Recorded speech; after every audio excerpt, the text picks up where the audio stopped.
Belen! Belen! Nasaan ka? Nandito sa likod bahay.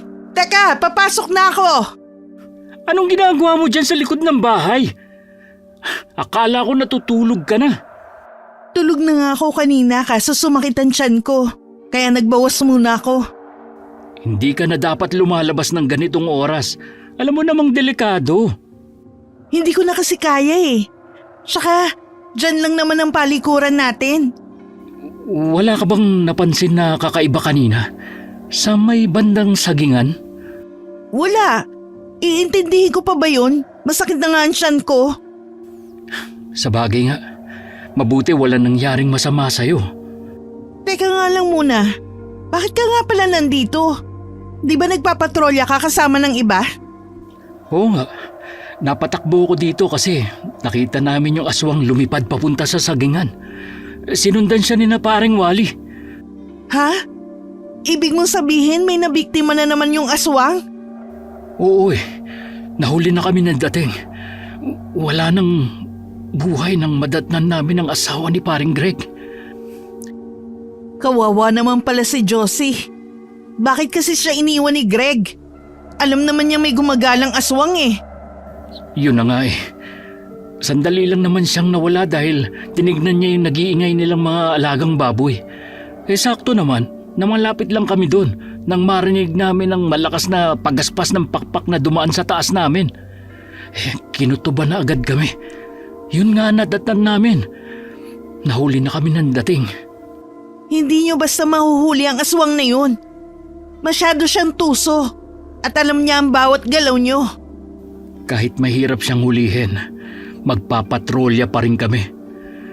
Balang araw, mahuhulog din sa mga kamay namin ang halimaw na yun. Dahil sa ibang direksyon nakatingin si Belencio, hindi na niya napansin ang pag-ilap ng mga mata ni Belena. Maging ang pamumuo ng butil-butil na pawis sa noon ito. Dahil parehong hindi na makatulog, nagtimpla na lang ng 2 tasa ng kape si Belena para sa kanilang mag-asawa. Sabay na nilang hinintay ang pagsikat ng haring araw. Ito ang paborito ko sa lahat. Yung panonoorin ng pagsikat ng araw. Naalala ko kasi ang itay nung nabubuhay pa siya. Lagi mo na lang naaalalang itay mo. Hanggang ngayon ba hindi ka pa rin nakakalimot? Kailanman hindi ako makakalimot sa nangyari sa kanya. Ang kalunos-lunos niyang itsura nung matagpuan namin. Para siyang hayop na kinatay at tinanggalan ng mga laman loob ng aswang na yun. Hindi man ang aswang na yun mismo ang mapatay ko. Kahit ang kauri lang niya, parang naipaghiganti ko na rin ang itay. Kaya ba parati kang sumasama sa pagpapatrolya? Oo, hindi ako titigil hanggat wala akong napapatay na aswang. Baka sa mukha at sa nakakuyom na kamao ni Melencio ang matinding galit na nararamdaman niya ng mga oras na yon. Si Belen naman iniiwas ang tingin sa asawa at saka tumingin na lamang sa labas ng kanilang bahay. Ilang sandali pa, tumayo na si Belen sa tabi ng asawa. Pumunta na siya sa kusina para maghanda ng kanilang almusala. Nanatili naman si Melencio na nakatanaw sa bintana. Tila ba binabalikan itong muli ang pangyayari sa nakaraan. Noong sumapit ang gabi, hindi muna sumama si Melencio sa mga nagpapatrolya ang kalalakihan ng kanilang baryo. Pumunta muna sila mag-asawa sa burol ni Josie. Pagdating doon, unang gabi pa lamang marami na kagad tao. Selyado din ang kabaong ng babae. Marahil ay dahil sa matinding tinamo nito sa kamay ng aswang. Nakikiramay ako sa iyo, paring Greg. Kung meron kaming pwedeng itulong, magsabi ka lang ha. Nandito lang kami. Salamat sa inyo. Ang inaalala ko talaga ngayon ang mga anak namin. Masyado pa sila mga bata. Lalo na ang bunso namin. Naiintindihan namin. Kailangan mo lang magpakatatag alang-alang sa kanila. Ganun na nga ang ginagawa ko. Lalo na sa kalagayan ni Sita. May nangyari sa bunso niyo ni Josie? Mula ng gabing atakihin at mapatay ng aswang na yun ng asawa ko, Nagbago na siya. Lagi lang siyang tulala at umiyak sa sulok. Hindi kaya pare, nakita niya ang mga pangyayari? Yun din ang hinala ko eh. Lalo na't nakita namin siya sa silong ng bahay. Nanginginig sa sobrang takot. Kawawa naman pala si Sita. Nasaan siya ngayon? Kinuha muna siya ng kanyang tiyahin. Baka lalo lang kasing makasama kung makikita pa niya na nasa kabaong na ang kanyang ina. Maiwan ko muna kayo ha. Dumadami na ang mga tao eh. Doon lang ako sa kusina. Tutulong lang ako sa pag-aasikaso. Pagkatapos magpaalam sa dalawa, mabilis na siyang nagtungo sa kusina. Naabutan pa niya ang ilan sa kamag-anak ng mag-asawa. Nag-aasikaso sa mga pagkain na ibinibigay sa mga taong nakikipaglamay. Kinuha na niya ang tray na may nakalagay na mga tasa, kape at biskwit. Tsaka niya inalok sa mga naroon. Habang ginagawa niya yun, malikot naman ang mga mata niya. Hanggang mahinto yun sa isang babae na parang puputok ng tiyan sa laki. Ang lalaking kausap nito ang siyang asawa marahil nito. Noong lumayo ang lalaki, tsaka naman lumapit si Belen rito at nag-alok ng kape. Tinanggihan ng babae ang kape, pero hindi ang biskwit. Ilang sandali lang, parang wala sa sarili na naglakad papuntang masukal na bahagi ang babae. Walang nakapansin dito dahil abala ang lahat sa kani-kanilang ginagawa. Nagdiriwang naman si Belena dahil sa gabing yun maiibsan na naman ang kanyang gutom. Napahalakhak pa siya ng mga sandaling yun. Ilang sandali lang, buong kasabikan na niyang nilalantakan ng sanggol sa sinapupunan ng babae. Hindi pa siya nakontento. Hinalukay pa niya ang tiyan nito at saka inilabas ang mga laman loob.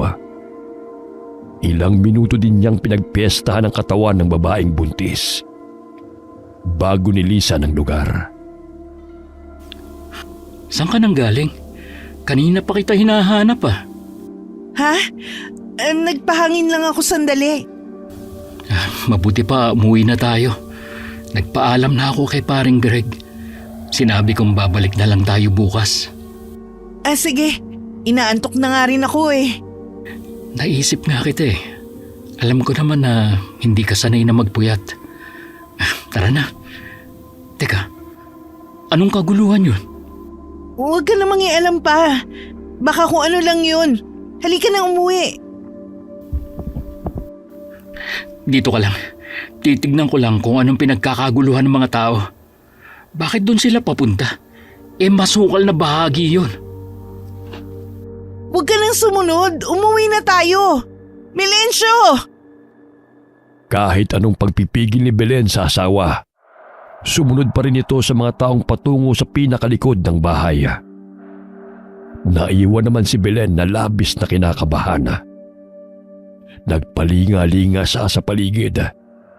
Iilan na lamang silang naroon dahil naubos na ang mga tao para makiusyoso sa nagaganap. Malayo pa lamang, dinig na ni Melencio ang pagpalahaw ng isang lalaki. Bulong-bulungan din sa paligid na mayroon na naman daw na biktima ang aswang. Isang buntis na galing pa di umano sa kabilang baryo, na kaya lamang naroon ay para makilamay. Hinawi naman ni Melencio ang mga tao sa kanyang harapan hanggang mapunta siya sa harap. Tumambad sa kanya ang kalunos-lunos na sinapit ng isang babae. Yakap ito ng isang lalaki na marahil ay asawa nito. Hindi matagalan ni Melensyong tanawin kaya agad na rin siyang lumayo sa lugar na yon at binalikan ng asawa. May nabiktima na naman ang aswang. Ibig lang sabihin nun, nandito rin siya. Ha? Sinong biktima? Taga-kabilang baryo daw. Pumunta lang dito para makilamay. Kawawa naman. Sana hindi na lang siya pumunta rito. Kung alam siguro nila ang tungkol sa gumagala na aswang, hindi siguro sila mangangahas na pumunta pa rito. Ang mabuti pa umuwi na tayo. Baka mamaya ay nandito pa ang aswang na yon. Natatakot ako, Melencio. Gusto ko pa sanang magpaiwan. Tutulong ako sa paghahanap sa halimaw na yon. Hayaan mo na lang sila. Baka mamaya mapahamak ka pa. Alam mo naman na matindi ang galit ko sa mga aswang. Kung nandito pa siya, sasama ako para mahanap siya. Gusto pa sanang tumutol ni Belena, pero nakita niyang papalapit si Grega. May hawak itong gulok at madilim ang anyo. Kinausap nito si Melencio tungkol sa paghahanap sa aswang na bumiktima sa babaeng buntis. Narinig din ni Belen na pamangkin pala ni Grega ang asawa ng babae. Kaya naman lalong tumindi ang galit nito. Nang magpaalam si Melencio, hindi na rin nagawang tumutol ni Belena. Nasundan na lamang niya ng tingin ang papalayong magkaibigan na. Gaya ng bili ng asawa, sumabay na lamang siya sa mga kapitbahay na naroon din ng mga oras na yon. Pagdating sa bahay, agad na kinuha ni Belen ang itinatagong kabibe at langis. Hinubad din niya ang suot na damit pang itaas. Kanina, aksidente siyang nasaksak ng babae nang bigla itong natauhan. Bakit ang tagal maghilom ng sugat ko? Hindi kaya... Di bale, ilang araw lang naman to. Ang mahalaga, nakatigim na naman ako ng sariwang karne ng sanggol. Nawala naman kahit papano ang kirot sa sugat ni Belena. Itinago na rin niya ulit ang kabibi at ang maliit na bote ng langis. Ginagamit lamang niya yon tuwing aksidente siyang nasusugatan. Mabilis kasi nitong napaghihilom ang kanyang sugat. Hindi na rin siya natulog pa at hinintay na lamang ang pagbubukang ni Wayway. Ilang sandali pa, dumating na rin si Melencio. Bakas dito ang pagod at puyat ng nagdaang gabi. O ano nangyari? Nahalugog na namin ang lahat ng masusukal na lugar dito sa baryo. Pero hindi na namin nakita ang aswang na yon. Masyado talaga siyang matinik. Gusto mo bang kumain na muna? Ayoko. Wala rin akong gana eh. Siguro magpapahinga na lang muna ako. O sige, lumabas ka lang ulit mamaya kapag nagutom ka ha. May luto na rin naman ako dyan eh. Tinanguan lamang ni Melencio ang asawa bago pumasok sa loob ng kanilang silid. Nagkibit balikat na lamang si Belena at sa kanya itinuloy ang ginagawa kanina. Samantala, nagpupuyos naman sa galit si Melencio. Kahit nakahiga na, hindi pa rin siya dalawin ng antok. Nagsasalimbayan din sa kanyang isip ang mukha ng ama at ng iba pang naging biktima ng aswanga. Ako mismo ang papatay sa'yo. Oras na malaman ko kung sino kang halimaw ka. At nung araw lamang ibinurol si Josie. Nagpasya kasi si Greg na imbis 7 araw ang lamay, 3 araw na lamang. Umiiwas kasi siya na baka meron na namang mabiktima ang aswanga. Mas pinaigping din ng mga barangay tanod at ilang kalalakihan ang pagbabantay sa huling lamay. Kasalukuyang nasa kusina si Belena at katukatulong si Chayong sa pag-aasikaso sa mga pagkain na pinamimigay. Alam mo te, may palagay ako na taga rito lang din ang aswang na pumapatay sa mga kababaryo natin. Hindi katulad ng sinasabi nila na baka taga ibang lugar pa at dito lang sa atin ang bibiktima. Bakit mo naman nasabi? Para kasing kilala niya mga taga rito eh. Nalalaman niya kasi ang bawat galaw ng mga tao dito sa atin. Baka sadyang tuso lang siya. Tsaka di ba nga aswang, mahirap mahuli ang mga ganong uri ng nilalang. Sana naman ay mahuli na siya. Ayoko rin kasi nag-aalala si inay sa akin tuwing ginagabi ako ng uwi galing trabaho. Bakit kasi kailangan mo pang sa malayo magtrabaho? Pwede naman siguro dito. Ate naman, may tinapos ako no? Anong trabaho naman ang gusto mong pasukan ko dito? Maggama sa bukid? Pasensya ka na ha. Nakalimutan ko na nakatapos ka nga pala. Gusto ko ate pumunta ng Maynila. Nag-iipon lang ako ng perang pamasahe. Ano naman ang gagawin mo doon? Di ba may trabaho ka na dito? Oo, kaya lang hindi sapat. 1 taon na akong nagtatrabaho sa bayan. Hanggang ngayon, hindi pa rin ako makaipon ng pagpapaayos namin ng bahay. Pahig naman kaya ang mga magulang mo sa binabalak mo? Hindi nga eh. Huwag ka maingay, te ha. Sa'yo ko lang to sinabi. Oo naman. Hindi naman ako madaldal na tao eh. Gusto ko na kasing makaalis dito sa atin eh. Wala namang kasing asenso dito. Naiintindihan naman kita. Kaya nga mas gusto kita kaysa sa iba dyan eh. Tahimik ka lang kasi at hindi ka tulad ng iba dyan. Wala nang ginawa kundi pagchismisan ng buhay ng iba. Sino-sino ang mga tinutukoy mo? Sino pa ba? Yung magkapatid na sila Aling Nora at Aling Oro. Isama mo na rin si Aling Bing. Naku, naiinis talaga ako sa mga yan. Minsan na kasi nila akong ginawa ng kwento. Muntik na ako mapatay ng itay dahil naniwala siya sa mga yun. Ano bang ginawa nila sa'yo? Ipinagkalat lang naman nila na may nobyo ako at buntis. Ginawa nila yon? Oo, kaya galit ako sa kanila hanggang ngayon. Kahit matagal na yun nangyari. Dahil sa kanila, muntik na akong tagain ng itay. Eh buti naniwala naman sa'yo ang itay mo na chismis lang yun. Matagal din bago naniwalang itay sa akin. Pumunta pa siya sa trabaho ko para alamin kung may nobyo nga ako. Tapos, hinintay pa talaga niya ako kung lalaki ang tiyan ko. Tsaka lang niya ako kinausap ulit. Ang tindi rin naman palang magalit ng itay mo, no? Sinabi mo pa. Kaya nga gusto ko rin makalayo sa kanila. Gusto ko lumaya sa manipulasyon ni itay. Magagawa ko lang yun kapag nasa Maynila na ako. Kung saan hindi niya ako masusundan. Alam mo, matapang ka. Hindi ka kasi takot makipagsapalaran eh. Tsak na malayo ang mararating mo. Hindi ko lang to gagawin para sa sarili ko. Gagawin ko to para sa pamilya ko. Ako ang mag-aahon sa kanila sa kahirapan. Naniniwala ako na magagawa mo yan. Iba rin kasi ang determinasyon mo eh. Hindi maiwasan ni Belen na mapangiti habang nakatingin sa mukha ng dalaga. Kita kasi rito ang tila nangangarap ng gising. Dito lamang siya malapit sa lahat ng mga taga-roon. Mabait at masayahin kasi ito, kaya madaling makagaanan ng loob.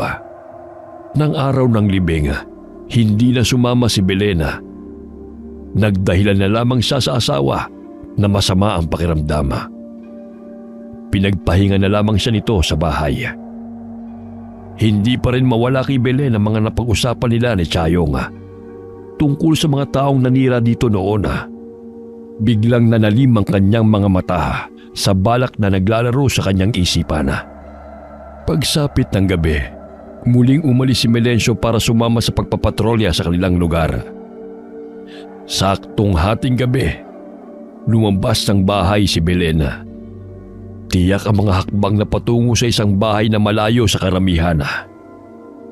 Yun ang bahay ni Bing. Sa pagkakaalam niya, kasama rin ang asawa nito sa mga nagpapatrolya. Kaya natitiyak niyang mag-isa lamang ang babae sa bahay. Dahil yari lamang sa sawali ang bahay nito, madali lamang niya yung nasira. Gamit ang mga kuko. Ilang sandali pa, isang nakabibiging tili at pagpalahaw ang maririnig sa kalaliman ng gabi. Kinabukasan, balita sa buong baryo ang nangyari sa babae. Anong iniisip mo? Kanina ka pa kasi nakatanaw dyan sa labas ng bintana eh. Palaisipan kasi sa akin kung ano nangyari kay Bing. Sabi mo nga aswang yung may gawa nun sa kanya. Iniisip mo bang may iba pang gumawa nun sa kanya? Walang duda na aswang ang pumatay sa kanya. Ang ipinagtataka ko lang, bakit siya? Madalas naman kasi ang binibiktima ng mga aswang yung mga buntis. Yun lang ang paborito nilang biktimahin dahil sa sanggol na nasa sinapupunan nila. Pero kahit sino naman eh, pwede nilang maging biktima. Sabagay, tama ka nga. Aswang nga pala ang pumatay noon kay Itay. Matagal na yun nangyari sa itay mo. Pero hanggang ngayon daladala mo pa rin sa dibdib mo. Para bang sinisisi mo ang sarili mo sa pagkamatay niya. Hindi ako matatahimik hanggat hindi ako nakakapatay ng isang aswang, Belen. Yun lang ang paraan para maipaghiganti kung sinapit ng itay noon. Nag-aalala kasi ako sa iyo eh. Halos hindi ka na nagpapahinga sa pagsama mo sa mga nagpapatrolya. Baka naman magkasakit ka na niyan. Hindi rin kasi ako mapapalagay habang nakahiga ako rito sa gabi. Iniisip ko na baka meron na namang inaabangan na bibiktimahin ng aswang na yun. Naiintindihan naman kita. Pero sana isipin mo rin ang kalusugan mo. Pasensya ka na, Belen. Alam kong nag-aalala ka sa akin. Nawawalan na nga pala ako ng oras sa'yo. Hindi naman ako nagrereklamo na wala ka ng panahon sa akin eh. Ang inaalala ko lang kasi ikaw. Baka pwede akong hindi muna sumama ngayong gabi sa pagpapatrolya. Marami naman sila eh. Ikaw ang bahala. Mabuti na rin yun para maipahinga mo ang katawan mo. Pilit namang ngumiti si Belen sa asawa. Kabaliktaran kasi ang nais niyang mangyari. Oras na hindi kasi ito umalis mamayang gabi, hindi rin niya may sasagawa ang plano. Nang gabing yun maaga silang nahigang mag-asawa. Marahil sa puyat at pagod na rin paglapat pa lamang ng likod ni Melencio, nakatulog na ito. Si Belen naman pabiling-biling sa higaan. Hanggang hindi na siya nakatiis. Bumangon siya at saka nagtungo sa likod bahay, kung saan naroon ang kulungan ng mga manok. Kinuha niya ang inahin na naroon, binalian niya ng leeg at saka buong kasabikan na nilantakan. Kinabukasan, napansin ni Melencio ang pananamlay ng asawa. May sakit ka ba, Belen? Ha? Bakit mo naman naitanong? Namumutla ka kasi at matamlay ka. Hindi kasi ako nakatulog kagabi eh. Oh, bakit naman? Iniisip ko yung nangyari kay Bing at sa iba pa. Lahat tayo apektado na sa nangyayari. Walang dapat sisihin, kundi ang aswang na yon. Baka naman kaya hindi nyo mahuli-huli ang aswang eh. Dahil taga malayo siya. Lahat na ng posibilidad, tinitignan na namin. Yun ngang mga dayo dito sa atin, binabantayan na rin ang bawat galaw nila. May mga dayo pala dito sa atin? Oo, yung iba, pamilya na ilang buwan pa lang na nakatira dito sa baryo natin. Mamaya ba sasama ka sa pagpapatrolya? Oo, lalo pa namin pag-iigtingin ng pagbabantay. Balak nga namin na maglagay ng mga taong magbabantay sa mga kasukalan at pati na rin sa mga kawayanan dito sa atin. Lahat ng pwedeng pagtaguan ng aswang, may taong itatalaga para magbantay. Baka sa higpit ng ginagawa nyo eh. Baka nga mahuli nyo na ang aswang na yon. Hindi na napansin ni Melencio ang biglang pag-ilap ng mga mata ng asawa. Dumaan din sa mga mata nito ang takot. Ilang araw at gabi na rin ang ginagawang pagbabantay ng mga kalalakihan sa baryo. Nagtataka na nga sila kung bakit hindi pa rin nagpapakita ang aswang. Nailibing na rin ng araw na yon si Bing. Sumama na rin si Greg sa kanila sa ginagawa nilang pagbabantay. Mula nang mamatay ang asawa, gabi-gabi na nitong tinutugis ang aswang. Nakakapagtaka lang pare, kung kailan handa na ang lahat sa pagdating ng aswang, tsaka naman siya hindi nagpapakita. Yun na nga ang pinagtataka ko eh. Para bang alam niya ang mga plano natin. Naisip ko na baka taga rito yung aswang eh. Kilala niya lahat ng mga tao sa baryo natin. Yun din ang sa pantahan ng ilan nating kasama. Kaya binabantayan na ng iba nating kasama mga dayo. Pero wala naman daw silang napapansin na kakaibang kinikilos nila. Tingin ko hindi dayong aswang na pumapatay sa baryo natin. Malakas ang kudog ko na taga rito siya mismo. Ano? Meron ka bang pinaghihinalaan? Wala pa pare. Hinala pa lang naman sa akin. Mahirap naman kasi na magbintang na wala namang pruweba. Sa bagay nga. Ang totoo nga niyan, kating-kati na ako na mahuli ang aswang na yon. Oo nga pala. Pinatay nga din pala ng aswang ang tatay mo. Kaya matindi talaga ang kagustuhan mo na mahuli ang aswang na yon. Huhulihin ko siya sa kahit anong paraan. Kahit buhay ko pa maging kapalit.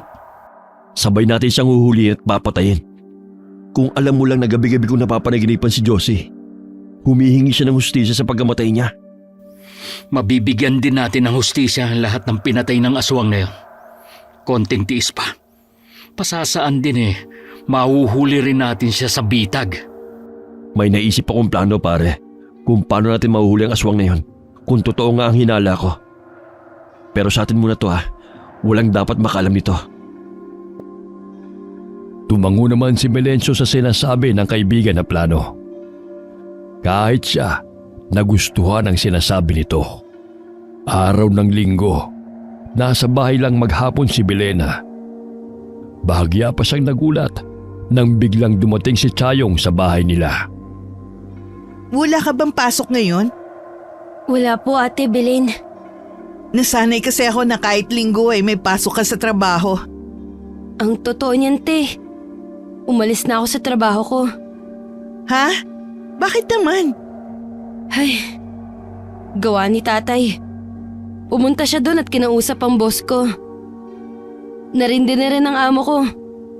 Kaya kahit ayaw niya akong tanggalin, ginawa na lang niya para tumigil ng itay sa panggugulo doon. Grabe naman yung tatay mo. Ano na naman ang dahilan niya ba't ginawa niya yun? Hindi ba niya iniisip na ikaw lang ang nakakatulong sa kanila? Ginawa niya yun para mampilitan akong tanggapin ang kasal na inaalok ng anak ng kaibigan niya. Sino naman? Si Ka Ernest, yung may malaking sakahan dito sa atin. Yung anak niya na tumandang binata na lamang sa kakaararo, ang gusto na lang pakasalan ko. Ano? Yung lalaking yun? Alam ko po nakapintas-pintas talagang itsura niya. Pero anong gagawin ko? Malaki yung utang ni Naitay sa kanila. Hindi naman yung dahilan para piliting kanilang ipakasal. Kahit anong paliwanag ko at pagmamakaawa, ayaw makinig ng Itay sa akin. Kahit si Inay ayaw akong tulungan. Hindi ko naman kasalanan na tuwing manganganak siya. Doon ang takbuhan nila para umutang ng panggastos. Bakit hindi mo nalang ituloy ang plano mo na pumunta ng Maynila? Malabo nang matuloy yun. Nakita kasi nila ang perang iniipon ko. Kinuha nila yun sa akin at walang itinira. Grabe naman ang pamilya mo. Hindi na naawa sa'yo. Tapos, buntis na naman ang inay. Wala pang 1 taon si Nene. Bakit ba hindi marunong magkontrol ang inay mo? Malapit naman ang health center dito sa atin Marami po siyang dahilan. Puro sila pasarap. Kami naman ang naghihirap. Tapos ngayon, natatakot ang inay. Dahil sa aswang na gumagala.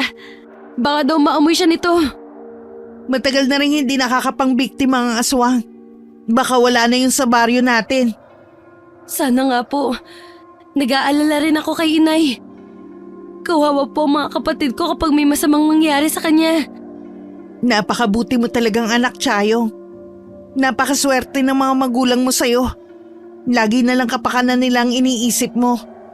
Hindi naman po pinapahalagahan ng mga magulang ko ang paghihirap ko. Mabuti na nga lang po may mabait na kamag-anak kaming pinag-aral ako. Dahil ko sa kanila ko lang iaasa, baka katulad na rin ako ng iba kong kapatid na hindi man lang nakapagtapos ng high school. Huwag kang mawalan ng pag-asa. Baka magbago pa ang isip ng itay mo. Hindi na po magbabago ang isip nun. Kilala ko ang itay. Tinanggap ko na lang kapalaran ko. May konting ipon ako dyan. Ibibigay ko na lang sa'yo. Ibayad mo sa mag-amang yun. Hindi na po, Ate Belen. Hindi naman po ako nandito para humingi ng tulong . Gusto ko lang po na may mapagsabihan. Kunin mo na. Hindi ko pa naman kailangan ng pera . Mas kailangan mo yun. Salamat po, Ate Belen. Napakabuti niyo po talaga. Hindi talaga ako nagkamali na sa inyo ako nakipagkaibigan. Kung may kailangan ka o gusto mo nang makakausap, pumunta ka lang dito. Hindi naman ako umaalis . Baka nga po mapadalas ang punta ko dito . Lalo't wala na akong trabaho.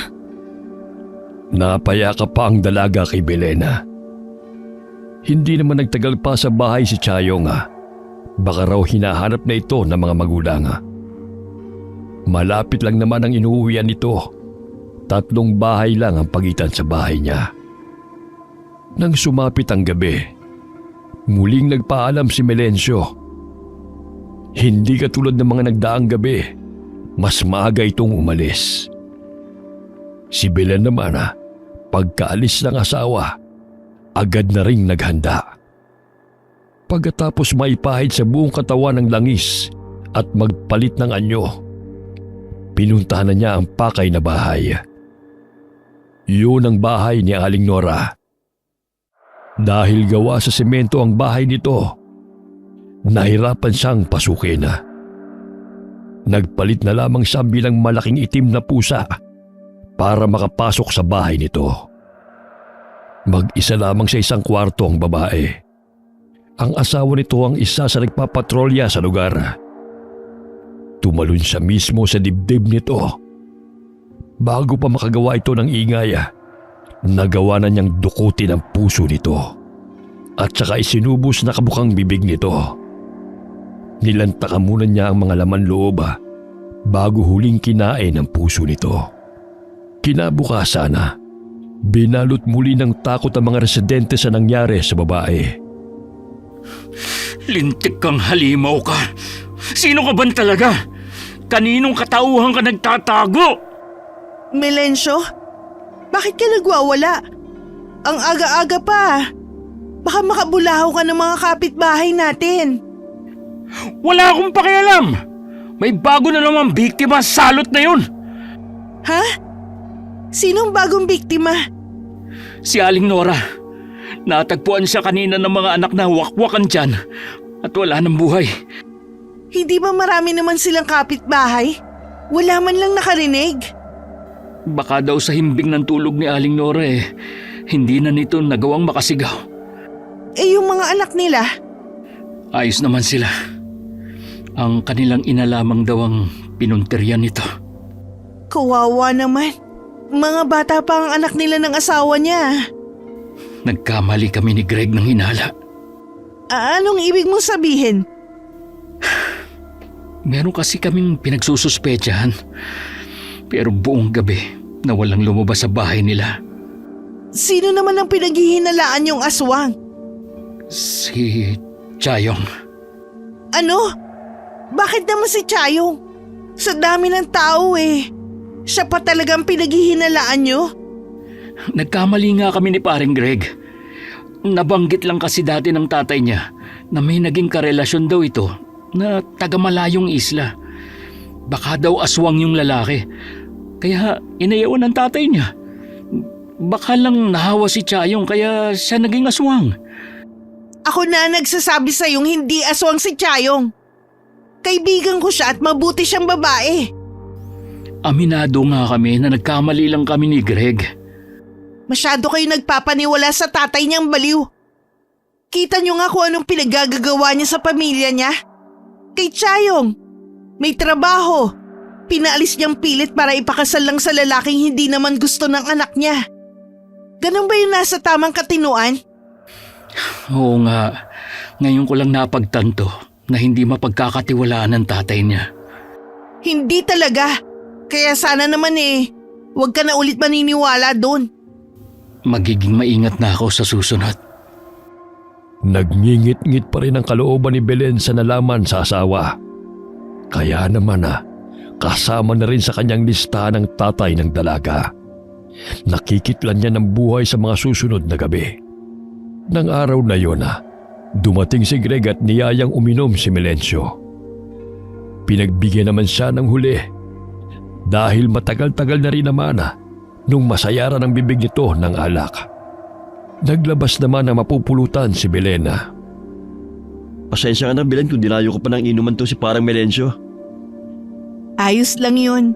Mas gusto ko nga dito na lang sa bahay siya umiinom kaysa sa ibang lugar. Mas panatag kasi ko. Sa bagay, tama ka. Lalo't delikadong panahon.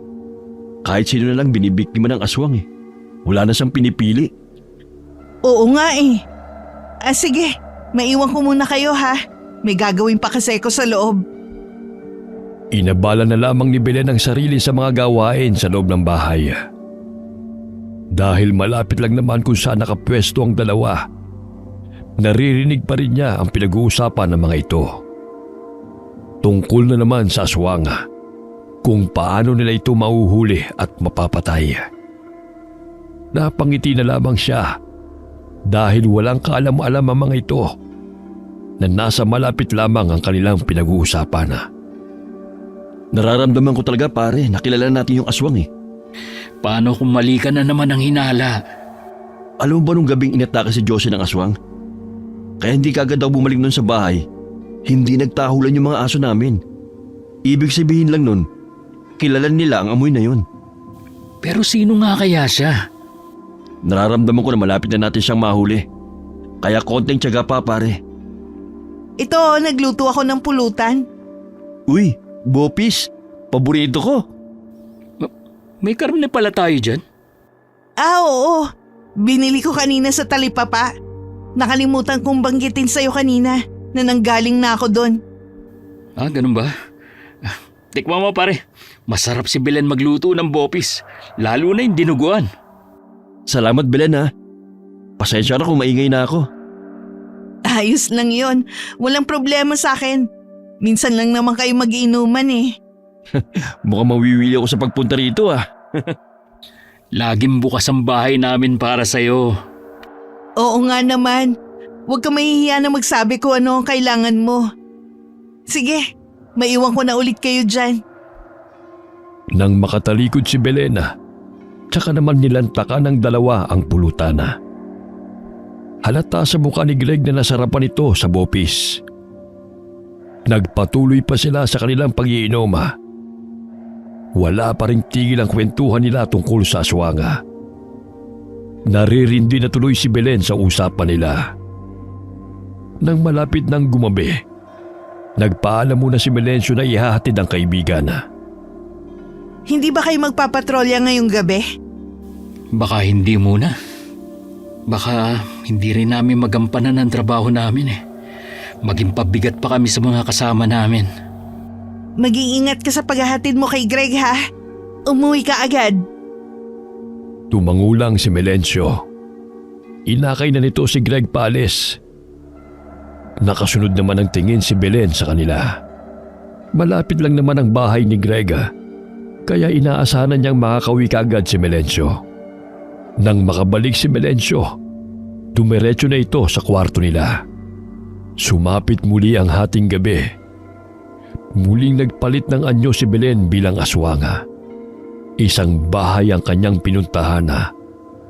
Bukas ang lahat ng ilaw nito. Sa di kalayuan, naririnig niya ang mga boses. Tiyak na yun ang mga nagpapatrolya. Binilisan na niya ang kilos. Dahil sa naging marahas ang kanyang ginawa, makailang ulit na napahiyaw si Oro habang pilit niyang dinudukot ang puso nito. Nakapanlaban pa ito. Narinig yun ng mga nagpapatrolya at nakita siya ng mga ito. Hinabol siya hanggang mapunta sa kawayanan.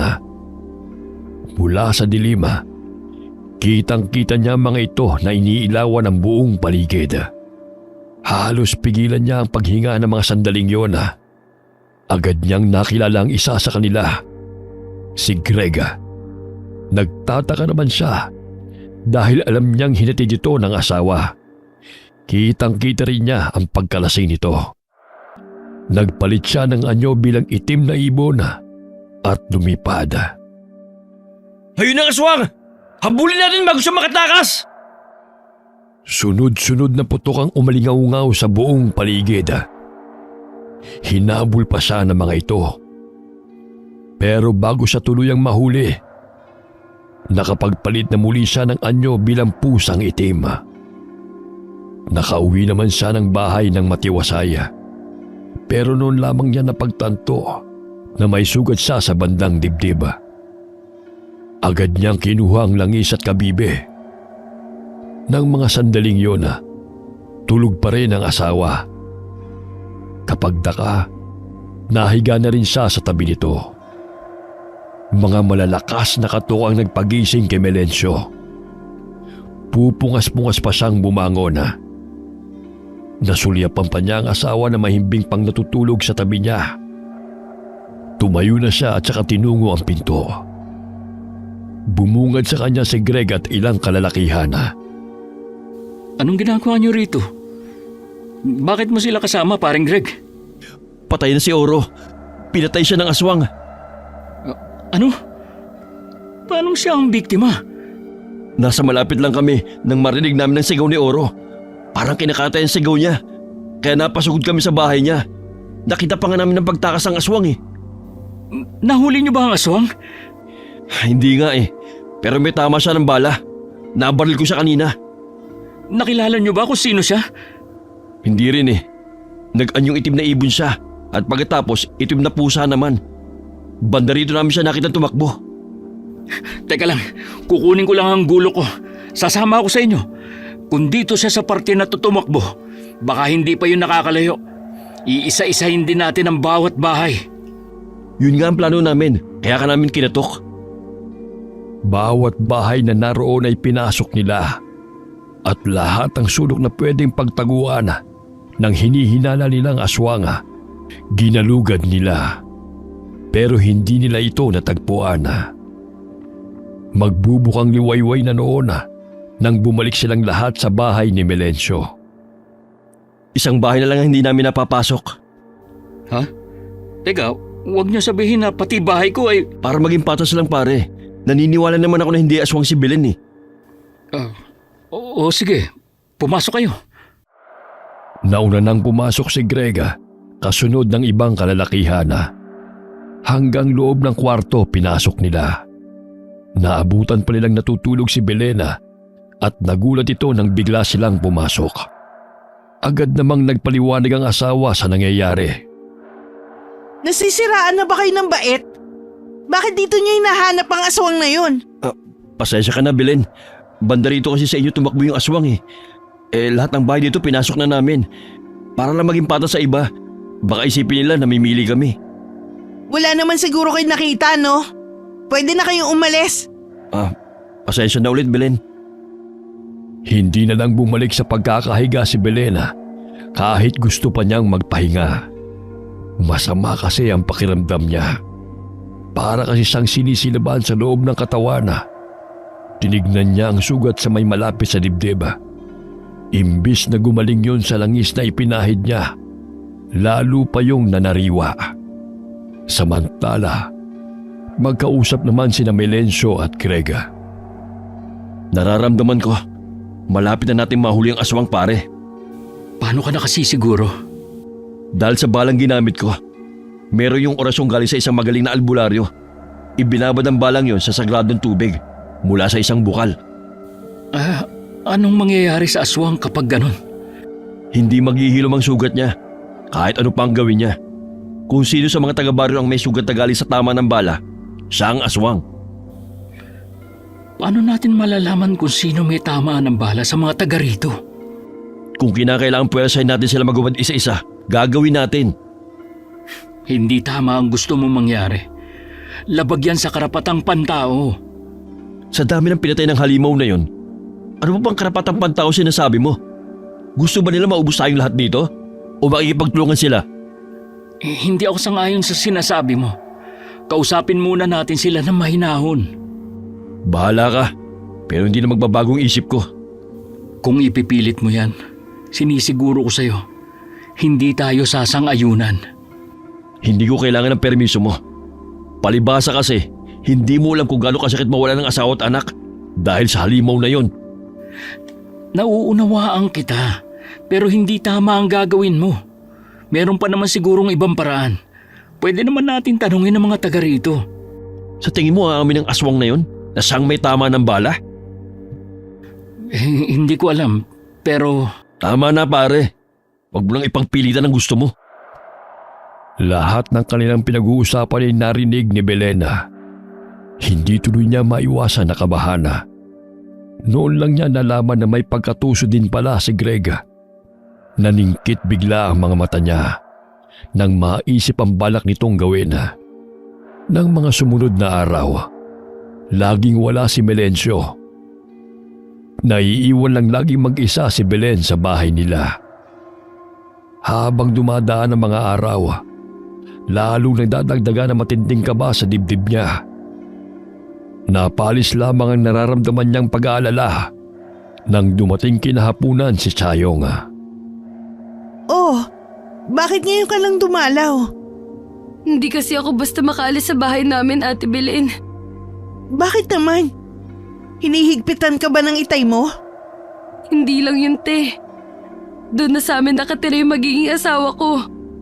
Ha? Anong sabi ng inay mo? Eh di wala. Sunod-sunuran lang naman yun kay itay eh. May pera pa ako dito. Kung gusto mong lumayo, tutulungan kita.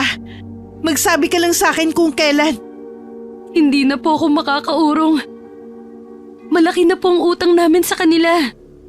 Pero Chayong, hindi tamang sapilitan ka nilang ipakasal sa taong ayaw mo. Hayaan na lang po natin.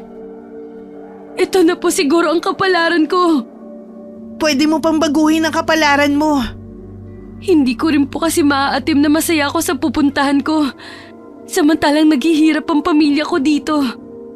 Gusto mo bang pakiusapan ko ang mga magulang mo? Wag, te! Ayoko madamay ka pa sa problema ko. Siguro matatapos ang paghihirap ko kung ako na ang sunod na mabibiktima ng aswang. Huwag kang magsalita ng ganyan kung ayaw mong magalit ako. Desperado na kasi ako, te. Hindi ko na alam ang gagawin ko. Huwag kang mawalan ng pag-asa. Makakagawa din tayo ng paraan. Hindi kita pababayaan. Salamat, te. Kahit papano alam ko na may kakampi ako rito. Isang malagim na balak ang nabuo kay Belena. Hinayaan lang niya na maglabas ng bigat ng nararamdaman ng dalaga. Hindi na rin ito nagtagal dahil malapit nang dumilim. Kinagabihan naman, kahit masama pa rin ang pakiramdam at kumikirot ang sugat niya, naghanda na muli si Belena para sa gagawin niya sa gabing yun. Mula sa madilim na bahaging pinagtataguan niya, nakita ni Belen na lumabas ang isang lalaking kilalang kilala niya. May hawak itong sigarilyo sa isang kamay. Napangisi pa siya nang humakbang ito palapit sa kanya. Marahil napansin nito ang kanyang mapupulang mga mata na tila malilit na ilaw sa dilim. Nang humakbang pa ito palapit sa kinaroroonan niya, saka siya lumabas sa pinagtataguan. Agad niya itong sinunggaban at kinagat sa leeg. Halos humiwalay na ang ulo nito sa pagkakakabit sa katawan. Nagawa pa nitong humakbang patras habang hawak ang leeg. Muli niya itong sinunggaban at saka hiniwa ang tiyana. Hinalukay niya ang laman loob nito at buong kasabikan na kinain. Huli na para mamalayan niya na nakita ni Chayong ang ginagawa niya. Pagkatapos magawa ang krimen, tumalilis na siya ng alis sa lugar. Belen! Belen! Nandito ako sa likod bahay, nagsisiga ako. Nabalitaan mo na ba nangyari sa asawa ng kaibigan mo si Chayong? Hindi pa. Bakit? Ano nangyari? Pinatay ang asawa niya ng aswang kagabi. Hanggang ngayon tulala pa rin si Chayong. Pupuntahan ko si Chayong ngayon. Sasamahan na kita. Gusto ko rin kausapin ang ama niya. Kinuha lang ni Belen ang kanyang balabala at saka sila lumakad ng mag-asawa. Pagdating sa bahay nila Chayong, agad silang pinatuloy ng ina nito. Si Melencio naman kinausap si Mang Dado na ama ng dalaga. Pinapasok na rin siya ng ina ng babae sa kwarto. Nadatna ni Belen na tulala at nakatingin lamang sa kawalan si Chayong. Nanginginig din ang buong katawan nito dahil sa matinding takot. Chayong, si Belen to.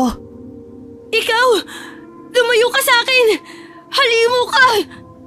Ano bang sinasabi mo, Chayong? Ikaw aswang na matagal na nilang hinahanap! Nakita kita kung paano mo pinatay si Elmer! Halimo ka! Nakita mo ko? Oo! Isa kang halimaw! Salot ka! Kaibigan pa naman ang turing ko sa'yo! Yung pala nagpapanggap ka lang! Makinig ka sa akin, Chayong. Ginawa ko yun para sa'yo. Para makatakas ka na sa lalaking yun. Alam ko hirap na ang kalooban mo. Kaibigan mo ko, Chayong. Kaya ko yun ginawa. Huwag ka sabing lalapit! Kundi malalaman nila ang lihim mo! Chayong, nakikiusap ako sa'yo.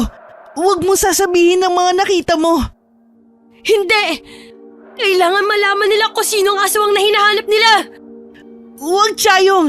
Nakikiusap naman ako sa'yo. Muling nagsisisigaw si Chayong nang tangkaing lumapit uli ni Belen dito. Napapasok na rin ang mga magulang nito at si Melencio. Agad na yumakap ang babae sa ina nito. Alisin niyo na po ang babaeng yan! Huwag niyo siyang hahayaan na makalapit sa akin! Aalis na po kami. Hindi pa yata maayos si Chayong. Sige po, tutuloy na kami. Babalik na lang kami sa ibang araw. Habang pauwi ang mag-asawa, tahimik naman si Belen. Hindi kasi siya makapaniwala na masasaksihan ni Chayong ang nangyari. Nag-aalala tuloy siya na anumang sandali, maaari nang mabunyag ang kanyang iniingatang lihim. Nang mga oras ding yun, laman ng isip ni Melencio ang sinabi ni Mang Dado sa kanya. Posible daw na babae ang aswang. Pagdating sa bahay, saka lamang umimik si Melencio.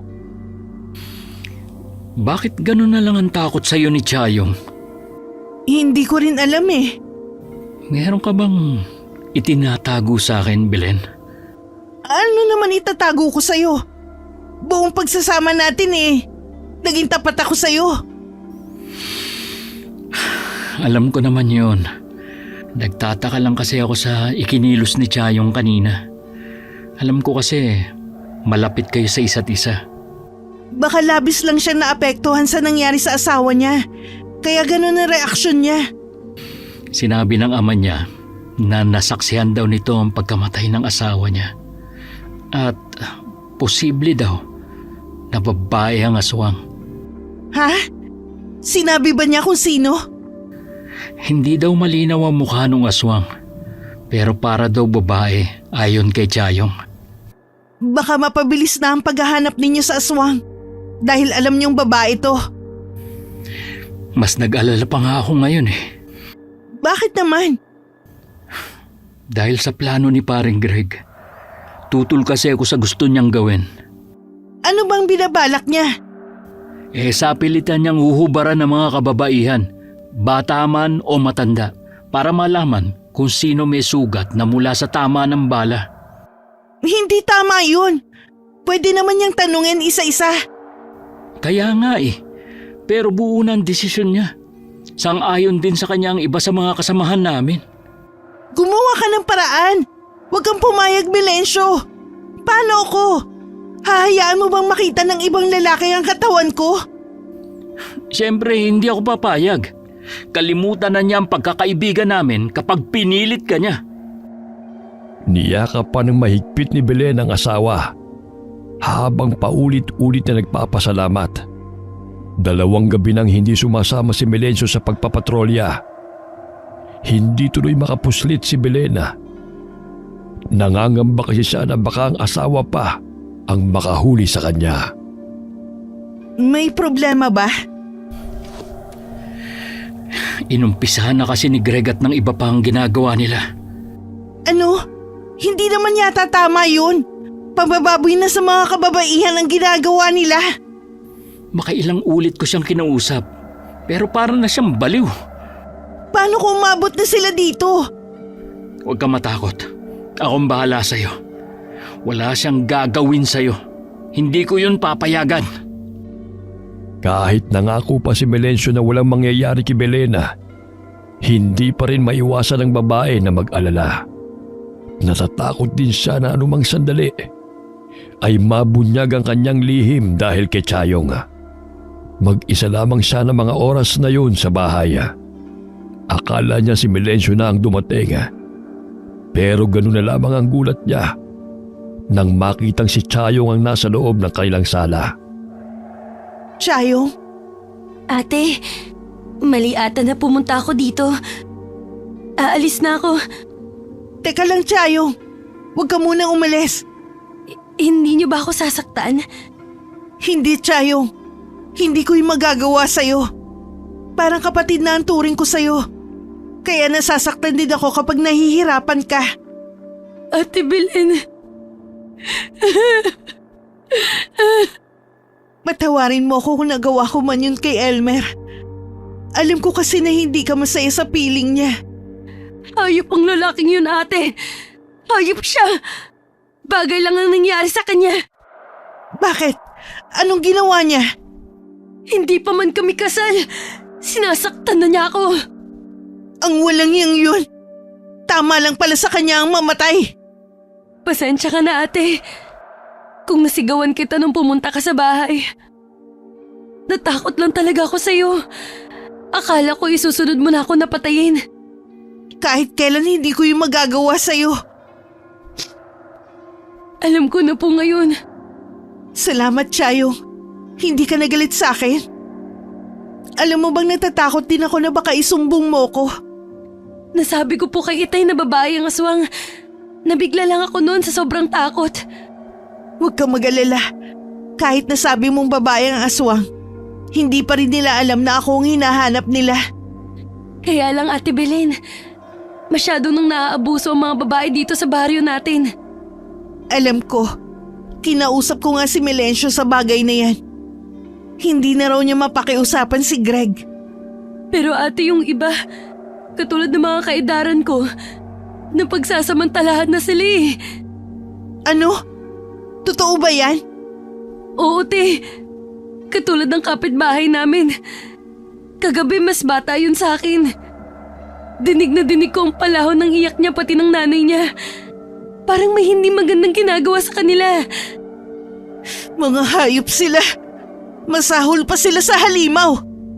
Gusto ko silang tulungan pero natatakot ako kay Itay. Huwag ka nang mangialam pa. Baka ikaw pa mabalingan nila. Hindi na napigilan ni Belen na mapaiyak dahil sa awa sa kapwa babae niya. Aswang siya.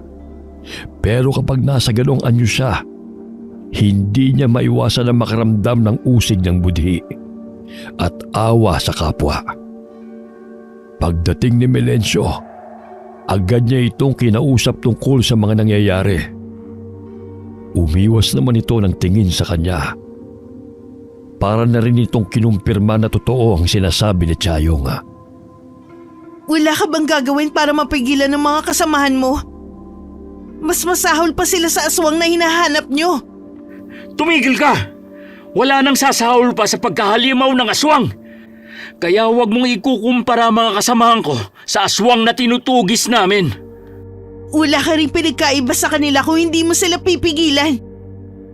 Ginagamit na lang nila ang sinasabi mong pagtugis sa aswang para magawa nila ang masamang balak nila. Nadadala lamang sila ng matinding galit. Ang sisihin mo, ang aswang na yon kung bakit to nangyayari. Nagngingit-ngit ang kalooban na binirahan na lamang ni Belen ng talikod ang asawa. Nagkulong na lamang siya sa kwarto nila. Kinuha niya ang kabibe at langis. Sabay sulyap sa nakabukas na bintana. Papalubog na ng mga oras na yon ng araw. Konting paghihintay na lamang. Muli na naman siyang maghahasik ng lagim sa baryo na yon. Sa pagkakataong yon, paghiganti naman ang gagawin niya. Umalis din ng gabing yun si Melencio nang hindi nagpapaalam sa asawa. Si Belen naman, muling nagpahid ng langis sa buong katawan. Mula sa bintana, doon nagdaan si Belen. Hindi na niya napansin ang kabibe na naiwan sa sahig. Sa di kalayuan, maririnig ang mga boses ng mga kalalakihan. Nagtago muna sa masukal na bahagi si Belen at saka pinakiramdaman ng mga ito. Nakita niyang nagpahuli si Greg. Dahan-dahan siyang lumapit dito. Marahil naramdaman nito ang kanyang presensya. Pagharap nito, bumalatay sa mukha nito ang matinding pagkagulat. Ikaw ang aswang? Mga kasama! Nandito ang aswang! Dito ko ididilig sa lupa na to ang dugo mo. Masahol ka pa sa akin! Wag! Bago pa makahuma si Grega, nagawa ng laslasin ni Belen ang leeg nito para hindi na makahingi ng tulong sa mga kasama. Gaya ng sinabi niya, tumulo mula sa lalaki ang sariwang dugo papunta sa lupa. Sunod na dinukot ni Belen ang puso nito at saka ipinakita pa sa lalaking naghihingalo. Dinurog pa niya yun sa kamay. Nang akmang bubutasin na niya ang tiyan nito, tsaka naman dumating ang ama ni Chayong. Magkakasunod na putok ng baril ang narinig nila. Mabilis na nagpalit ng anyo bilang itim na ibon si Belena at tsaka lumipad palayo. Pero nagawa pa rin siyang habulin ito. Sa di kalayuan, natanaw niya si Chayong. Sumenyas ito sa kanya.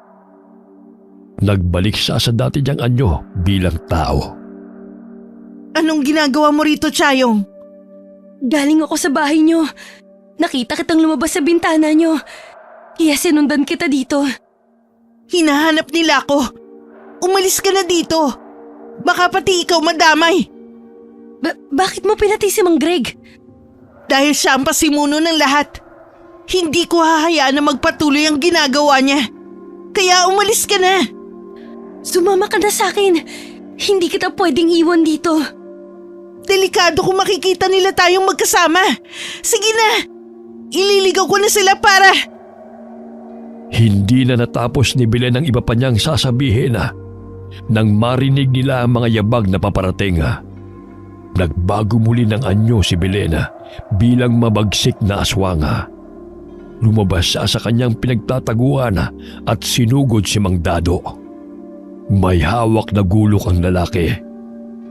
Nagpambuno sila nito. Hindi inaasahan ni Belen na may iba pa itong hawak na armas. Makailang ulit nitong hinataw sa kanyang katawan ng buntot pagi. Napangisi ito nang makitang nanghihina na siya. Kinuha nito ang gulok at ibabaw na sana kay Belen nang humarang si Chayong. Labis na nabigla ang lalaki na naroon ang anak sa lugar. Nabitiwan nito ang gulok at saka kumaripas ng takbo. Chayong! Chayong! Gumising ka! Ate, Chayong! Dito ka lang! Hihingi ako ng tulong! hindi na ate. Huwag na. Hindi ko na rin kaya. Hindi, Chayong! Kailangan mo kayanin! Tutulungan pa kita na makarating ng Maynila eh! Di ba yun ang gusto mo? Sayang. Hindi na matutupad ang pangarap kong makarating sa Maynila. Hindi ko na matutulungan ang pamilya ko. Chayong! Matutupad yun! Akong bahala ha! Basta huwag ka lang susuko! Ate Belen, salamat ha. Hindi kita makakalimutan. Chayong! Gumising ka! Gising, Chayong! Hindi ka pwede mamatay! Chayong!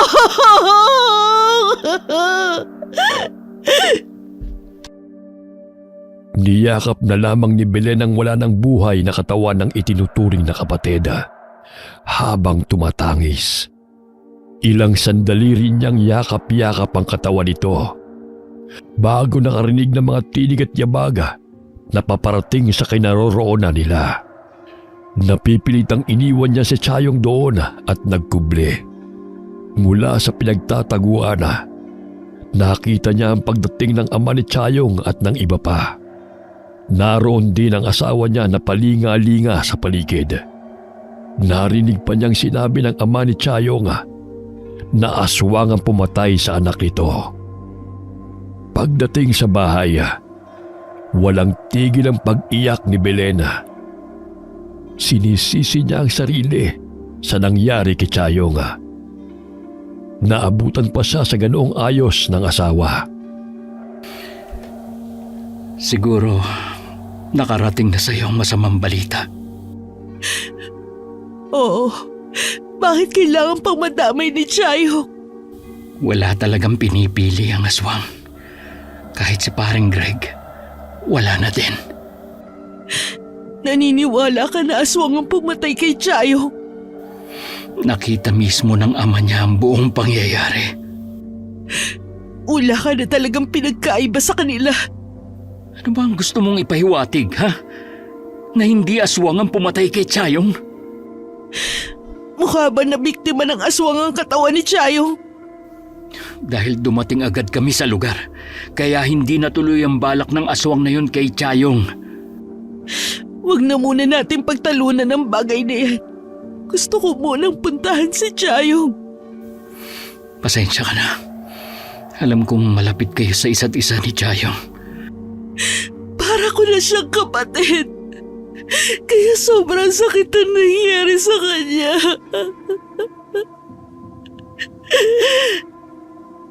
Sa burol ni Chayong, nasa tabi lamang ng kabaong si Belena. Punong-puno ng galit at paghihinagpis ang mga mata niya habang nakatingin sa salamin ng kabaong. Nang sulyapan niya ang ama ni Chayong, kausap nito ang mga kasamahan, kabilang na ang asawa. Huwag kang mag-alala, Chayong. Igaganti kita sa taong gumawa nito sa'yo. Pagkatapos ng 5 araw na burol, inihatid na ng araw na yon sa huling hantungan si Chayong. Sa di kalayuan, naroon si Belena. Walang tigil sa pagtulo ang mga luha niya. Kulang na lamang magliyab ang mga mata niya sa pagkakatingin sa ama nito, na hindi man lang nakitaan ng pagdadalamhati. Pag-uwi sa bahay, agad na hinanap ni Belen ang kabibe. Pero hindi niya ito nakita sa pinagtataguan. Ito ba ang hinahanap mo? Paano yan napunta sa'yo? Nakita ko sa sahig. Para saan ba to? Bigay lang yan sa akin. Mahalaga sa akin yan. Mabuti hindi nawala. Pangkaraniwan lang naman ang ganitong kabibe. Sinabi ko na mahalaga yan sa akin. Ang inay ko nagbigay niyan. Oh, ito na. Itago mo na maigi para hindi mawala. Lagi na lamang nasa bahay si Melencio. Tila nawala na ito ng gana na sumama sa pagpapatrolya. Hindi rin ito masyadong naglagi noon sa burol ni Chayong, dahil abala rin ito sa burol ng kaibigang si Greg. Mas nauna lang na inilibing ang kaibigan ito kaysa kay Chayong. Dahil hindi umaalis ang asawa, hindi rin makapuslit si Belena. Naisip niya na magpalamig muna. Minsang galing sa paliligo si Belena at kasalukuyang nagbibihis nang biglang pumasok si Melencio. Napansin kaagad nito ang sugat malapit sa kanyang puso. Anong nangyari dyan? Ha? Ay, aksidenteng natusok na matulis na kahoy. Kailan pa yan? 1 linggo na siguro ang nakakaraan. Bakit hindi mo sinabi sa akin? Alam ko kasi naabala ka rin. Ayoko naman na alalahanin mo pa ako. Talagang mag-aalala ako sa'yo dahil asawa kita. Maayos na rin naman ang lagay ko. Ginagamot ko naman to eh. Sa susunod, huwag ka na maglilihim sa akin, ha? Oo.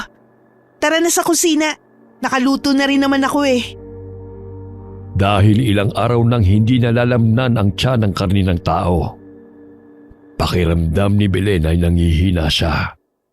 Tuwing tinatanong naman siya ng asawa, sinasabi na lamang niya na wala siyang ganang kumain.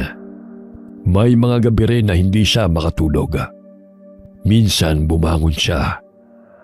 Nagising rin si Melencio. Mabuti na lamang hindi pa siya nakakalabas ng kanilang bahay. Napapansin ko, lagi kang balisa. Wala lang to. Alam ko, hanggang ngayon apektado ka pa rin sa pagkawala ni Chayong. Parang kapatid na kasi ang turingan namin sa isa't isa. Kaya sobrang sakit nang mawala siya. Hindi ako sanay na hindi siya pumupunta rito sa bahay. Naiintindihan kita. Pero wala na tayong magagawa sa bagay na yan. Bakit ikaw? Hindi pa rin nakakalimot sa nangyari sa ama mo. Sa tingin mo kaya, ganun ko lang kadali na makakalimutan ang nangyari kay Chayong? Igaganti ko rin si Chayong. Lahat ng pinatay ng aswang na yon ay igaganti ko. Paano mo gagawin yun? Hanggang ngayon hindi mo pa rin alam kung sino ang aswang. Noong nabubuhay pa si Greg, marami siyang sinabi sa akin para makilala ang aswang. Ang sabi niya, kapag nasa paligid ang aswang, kaakibat na nito ang masangsang na amoy. Meron din daw silang kahinaan. Ibig sabihin, balak mo pa rin sumama sa mga taong nagpapatrolya sa gabi? Oo, sinamahan lang talaga kita ng ilang araw para hindi mo maramdaman na mag-isa ka habang nagluluksa ka kay Chayong. Kahit naman lagi kang umaalis hindi ko nararamdaman na nag-iisa ako. Bukas ng gabi, sisimulan ko uli ang pagtugis sa aswang. Hinintay lamang ni Belen na makaalis ang asawa bago tumalilis din ang alis. Inabangan niya ang ama ni Chayong kung kailan ito walang kasama. Tsaka niya ito inatake. Nang makita ng mga kasama ang lalaki, wala na itong buhay at wakwak na rin ang tiyana. Napamura na lamang ang mga kasama dahil sa nangyari dito. Muling nagbalik ang sigla ni Belen dahil sa pagkamatay ng ama ni Chayong.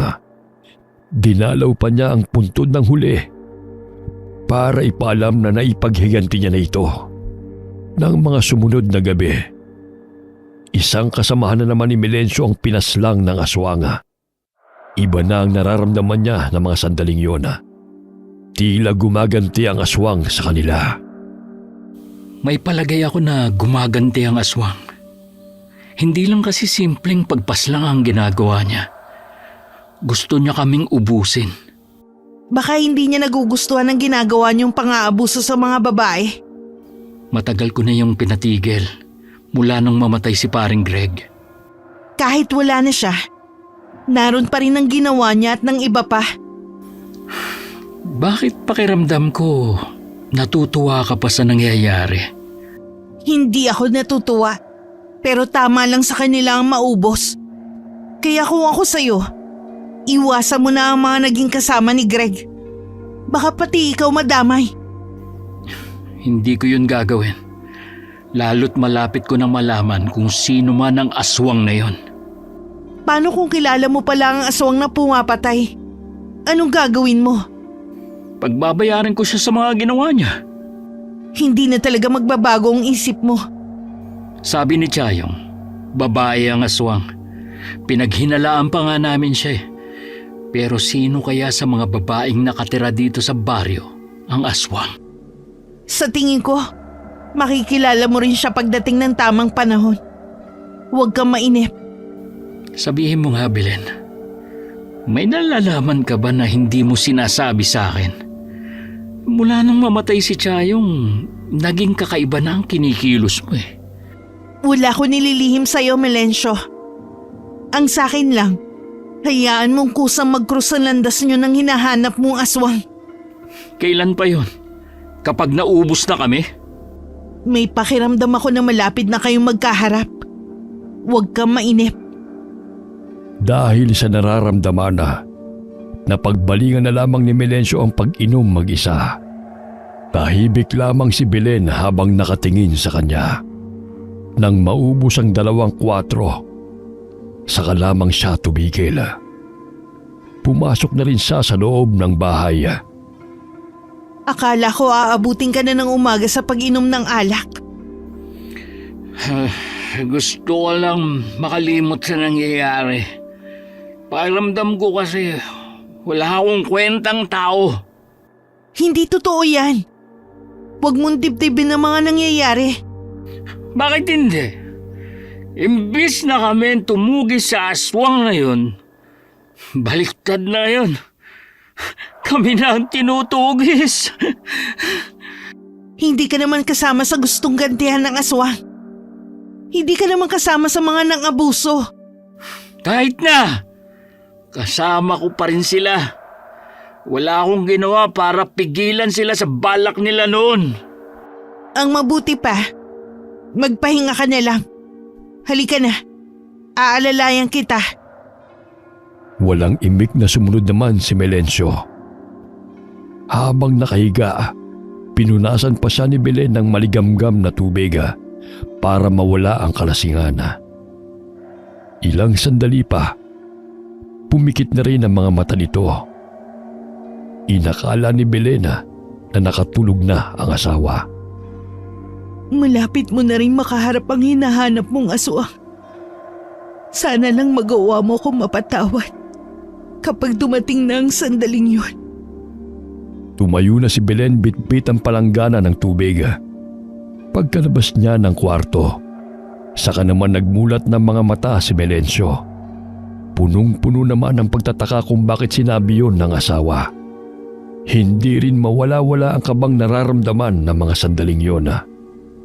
Kinabukasan, nakahanda na ang almusal nila. Nakangiti pang ipinagtimpla siya ng kape ni Belen. Hindi ba masakit ang ulo mo? Hindi naman. Bakit ang aga mo naman gumising? Baka kasi may puntahan ka na naman. Kaya gumising na ako para makapagluto ng almusal. Para bago ka umalis makakain ka muna. Napakaswerte ko naman sa'yo. Maalalahanin na maasikaso pa sa akin. Sayang nga lang, hindi pa tayo binibiyayaan na magkaroon ng anak. Siguro, hindi pa to ang tamang panahon. May ilang taon na rin tayong mag-asawa. Pero wala akong gaanong alam tungkol sa'yo. Bakit ngayon mo lang naitanong ang bagay na yan? Ang alam ko lang kasi, naulila ka na sa mga magulang. Kaya kinupkup ka ng itay noon. Oo, kaya labis ako nagpapasalamat sa tatay mo noon. Ang sarap lang balikan ng masayang nakaraan. Bakit mo to sinasabi sa akin? Wala naman. Hindi kasi natin masasabi ang mangyayari bukas. Hindi mo ba napapansin? Lahat ng taong nakapaligid sa atin, isa-isa na silang nawawala. Nag-aalala ka ba na baka ikaw na ang sumunod sa kanila? Handa naman ako kung sakali. Mabuti pang wag na natin yung pag-usapan. Baka pareho pa tayong mawalan ng ganang kumain. Pasensya ka na kung ang aga-aga kong nagdadrama. Wala yun. Baka dala lang yan ang kalasingan mo kagabi. Tahimik nilang pinagsaluhan ng almusal ng magang yun. Pareho silang nagpapakiramdaman sa isa't isa. Dama ni Belen ang pagbabago sa asawa.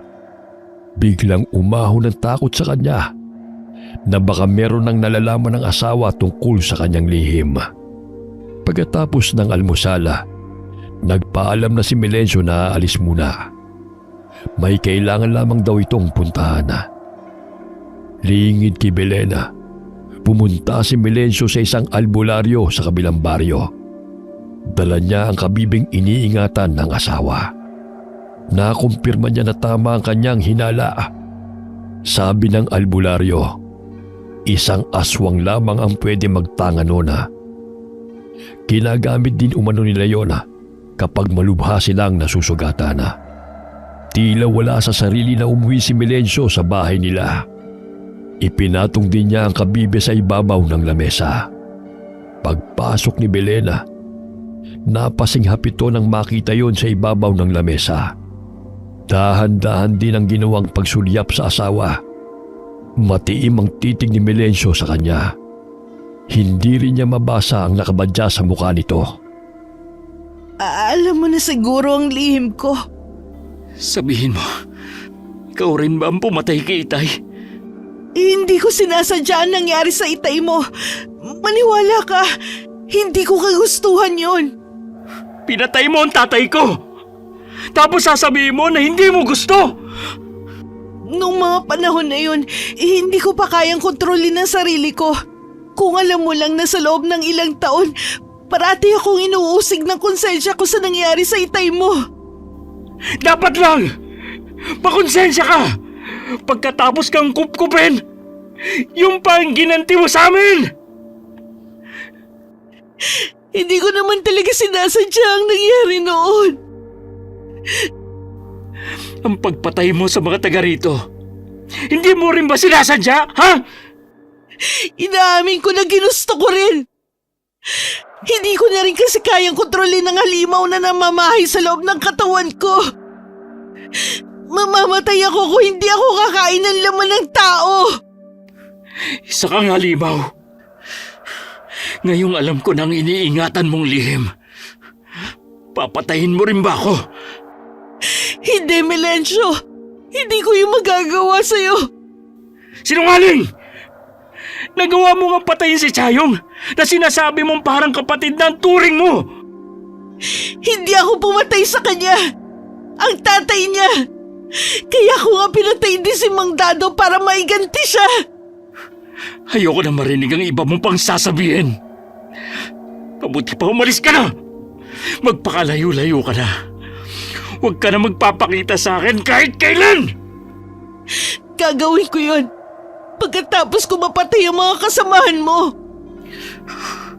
Halimaw ka nga talaga. Hindi mo man lang naisip ang mga pamilya nilang maiiwan. Patawad. Pero buo na ang desisyon ko. Pwede mo silang balaan at hindi kita pipigilan. Halo ang nararamdaman ni Melencio ng mga oras na yon sa kabila ng pagkakatuklas niya sa tunay na katauhan ng asawa. Mahal pa rin niya ito. Kahit nalilito sa dapat gawin, mas pinili pa rin niyang gawin ang tama. Umalis siya para balaan ng mga kasama. Pero nahuli na siya ng dating. 3 sa mga kasama niya ang napatay na ni Belena. Hinanap niya ang asawa, pero hindi niya ito makita. Iisang tao na lamang ang natitira sa mga kasama. Pinuntahan niya ang kaibigang si Wally at binalaan na magtago na dahil siya na ang susunod. Maliit pa ang mga anak ko, pare. Huwag mong hayaan na makalapit ang aswang sa akin. Wala naman akong ginawang masama eh.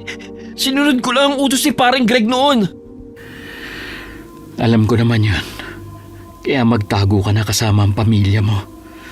Ako na ang haharap sa kanya. Wala kang laman sa kanya. Kita mo na nga sa mga kasama natin. Ako lang ang maaaring tumalo sa aswang. Haharapin ko siya at pipigilan. Kilala mo ba kung sino ang aswang na pumatay sa mga kasama natin? Oo. Siya si Belen. Ang asawa ko. Hindi naman makapaniwala ang kaibigan ni Melencio nang biglang mag-iba ang ihip ng hangin at nakaamoy ng masangsang na amoy. Alam nilang naroon na si Belen. Dali-daling pumasok sa loob ng bahay si Wally at tiniyak na nakasara ang pinto at bintana gaya ng bilin ni Melencio. Hindi na ako papayag na may isa pang mamatay ng dahil sa'yo. Kung ganun, kailangan mo akong patayin. Sinabi ko nang umalis ka na, di ba? Bakit kailangan mo pa magpakita sa akin? Umalis ka sa daraanan ko para matapos ng misyon ko at saka ako aalis. Hindi kita hahayaan na makalampas sa kinatatayuan ko. Ikaw na lang ang uunahin ko bago ko isunod ang kaibigan mo. Mahigpit na hinawakan ni Melencio ang punyal na galing kay Greg. Nito, inilublob din daw yon sa sagradong tubig sa bukal. Tanging yun lamang daw ang makapapatay sa mabagsik na aswang na pumapatay sa kanilang baryo. Isa di umanong kiwig ang aswang na kanilang tinutugis. Kaya nitong maging ordinaryong tao sa umaga. Kaya nahihirapan silang matukoy ang pagkakakilanlan nito. Sa gabi naman ay kaya nitong mag-anyong malaking itim na pusa o kahit anong hayop.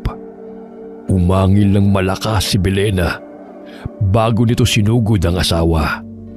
Ngunit ilang dangkal na lamang ang layo niya sa asawa. Tsaka naman itinarak ni Melencio ang hawak na punyala. Bumagsak si Belen sa lupa. Hindi naman makapaniwala si Melencio na ganun niya kadaling matatalo ang asawa. Para bang sinadya nitong ibigay ang buhay. Belen, bakit? Masaya ako na ikaw ang makakapatay sa akin.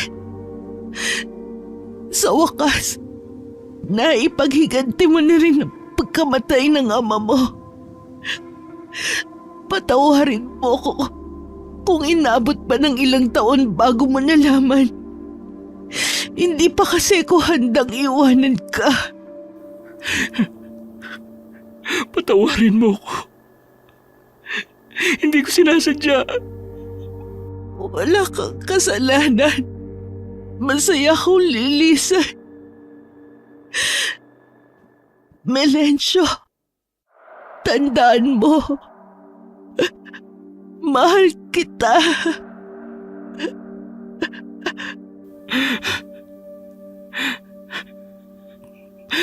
Mahal din kita, Belen. Ikaw lang. Habang nabubuhay ako. Sumilay ang isang matamis na ngiti sa labi ni Belena sa huling tinuran na yon ng asawa. Nang gabi ring yun, binawian ng buhay si Belena. Pagkatapos ng gabing yun, nanatiling lihim pa rin ang tungkol sa pagiging aswang ni Belena. Lumipas ang mga taon sa buhay ni Melencio na hindi na siya nag-asawa. Si Belen pa rin kasi ang nasa puso niya hanggang na mga sandaling yun. Kung meron man siyang labis na pinagsisisihan, hindi niya gaanong naparamdam sa asawa ang pagmamahal niya. Masyado kasi siyang nilamon ng galit sa paghahanap sa salarin na pumatay sa kanyang ama. Sa mga sandaling yun, namumuhay na lamang siya sa masasayang ala-ala nilang mag-asawa. Wakas.